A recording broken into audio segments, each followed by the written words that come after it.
సినీ ఇండస్ట్రీకి నిజంగా శని చుట్టుకుందని చెప్పాలి. ఫస్ట్ ఏమో మన జానీ మాస్టర్ వెళ్ళాడు, రైట్. ఆ తర్వాత మోహన్ బాబు, మంచు విష్ణు, మంచు మనోజ్ వీళ్ళ గొడవ, రైట్. అది అయిపోయిందో లేదో అల్లు అర్జున్ అయితే ఇంకా బ్లాస్ట్ చెప్పనక్కర్లేదు. అది ఎంత పెద్దగా అయిందో కాంట్రవర్సీ. అది అయిపోయింది అని అయిపోతుంది అనుకునే లోపు ఏమైంది, ఇప్పుడు మళ్ళీ జానీ మాస్టర్ మీద ఛార్జ్షీట్ ఓపెన్ చేశారు. ఆ ఛార్జ్షీట్లో చాలా క్లియర్గా రాసి ఉంది ఆ అమ్మాయికి ఎక్కడెక్కడ అబ్యూస్ జరిగింది.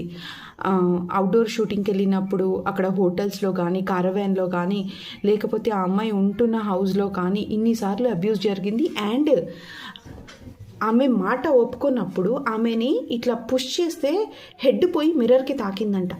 ఇంత అబ్యూస్ జరుగుతుంటే ఈ అమ్మాయి ఎందుకు నోరు మూసుకొని ఉంది? ఎందుకు అప్పుడే వాయిస్ రేస్ చేయలేదు? ఇన్ని సంవత్సరాల తర్వాత ఎందుకు? నిజంగా జానీ మాస్టర్ మిస్టేక్ చేశాడా?